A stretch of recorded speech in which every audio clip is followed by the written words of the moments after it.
All right, let's talk about something that can look like just a bunch of boring construction paperwork, but is actually the secret weapon for quality control on huge projects. I'm talking about the inspection and test plan, or as you'll always hear it, the ITP. We're going to deconstruct it piece by piece. Here's how we'll do it. First, we'll nail down what an ITP actually is. Then, we'll learn how to speak its language by decoding the legend. After that, we'll walk through the three main phases of any project ITP. We'll even zoom in on a single activity to see how it works. And finally, we'll see how this whole plan comes to life on a real job site. So, let's get right into it. What is this thing? Why does every major project have one? Well, think of it as the ultimate roadmap for quality. I mean, seriously, have you ever looked at a massive building or a bridge and wondered, how do they make sure every single part is done right? With so many people, so many materials, and so many steps, how do you prevent chaos? Well, that's exactly the problem the ITP is designed to solve. So, here's the official definition. It's a formal quality control document. But what does that really mean? It's the game plan. It lays out in black and white exactly what needs to be checked, when it gets checked, how it gets checked, and who has to sign off on it. It's pretty much the single source of truth for quality on a project. So why is it so critical? Well, first, it's that clear roadmap we talked about. It makes sure nothing gets missed. Second, it sets up these super important stop signs called hold and witness points, which we'll get to. It also proves you're following all the official rules and standards. And maybe most importantly, it creates a bulletproof paper trail, a set of records you can hand over at the end to prove the job was done right. Okay, to really get an ITP, you have to learn to speak its language. And luckily, there's a dictionary right at the top of every document called the legend. Let's decode the key terms you're going to see. You'll see these letters all over the plan. H stands for hold point. This is the big one. W is a witness point.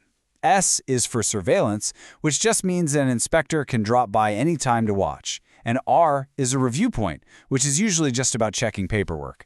But honestly, the two you absolutely have to know inside and out are H and W. So let's really zero in on the difference here, because it's huge. A hold point, the H, is a red light, a hard stop. All work must cease until that specific inspection is done and signed off. No exceptions. But a witness point, the W, is more like a formal invitation. You have to notify the client and give them the chance to come watch. But if they don't show up, you can keep going. So remember, H is a mandatory stop. W is a scheduled opportunity to observe. You know, every ITP actually tells a story, and it's a story that's always structured in 3 acts, perfectly mirroring the life of the project itself. Act 1 is the preliminaries. This is all the prep work, right? Getting permits sorted, making sure materials are approved, surveying the work area. Act 2 is the main event, the scope of work. This is the longest section, and it lists out every single construction task step by step. And finally, you have Act 3, final inspection and closeout. This is the grand finale, where everything gets one last check before the project is officially handed over. All right, now for the fun part. Let's really get into the weeds and see how all these pieces fit together. We're going to zoom in on just one row, one single activity in that huge scope of work section, and break it down column by column. So let's just pick one task, something simple, like say, pouring a concrete slab. For that one line item, every column you see is answering a very specific, very important question about quality. First up, you've got the specification and acceptance criteria column. This one is so important because it answers the question, what does good actually look like? It's not based on opinion.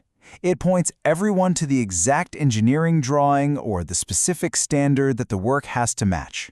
So once we know what good looks like, the next column, timing/frequency, tells us when to check. It's pretty straightforward. It'll say something like prior to commencement or after concrete pour is complete. It just sets the schedule for the inspection. So we've got the what and the when. Now for the how. The inspection/test method column tells you the exact action you need to take. Are you doing a simple visual check? That's V. Do you need to get out the tape measure and check dimensions? That's D. Or does a sample need to go to a lab for a formal test? That's T. And finally, we have what might be the most crucial column of all, verifying record. This answers the question, where's the proof? This is the paper trail. It tells you exactly which form or document needs to be filled out and signed to prove that the check was done and that the work passed. Without this, it's like the inspection never even happened. Okay, so we've dissected the document. We know what all the parts are. But how does this stack of paper actually translate to action out there in the mud and the noise of a real construction site? Well, the workflow is actually pretty logical. First, before a single shovel hits the dirt, the whole team gets briefed on the ITP. Everybody knows the rules of the game. Second, as work is happening, they follow the plan, and you better believe they stop for every single hold point to get that signature. Third, along the way, they're constantly collecting the evidence, the signed forms, the photos, the lab results, and finally, when the job's done, that entire completed ITP package becomes the official proof of quality that's handed over to the client. You know, in the end, it really does all boil down to this simple idea.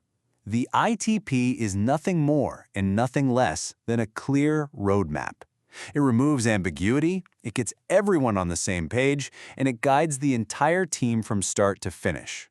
So the next time you see a crane in the sky or a new highway being built, you'll know that hidden behind the scenes is this incredibly detailed plan.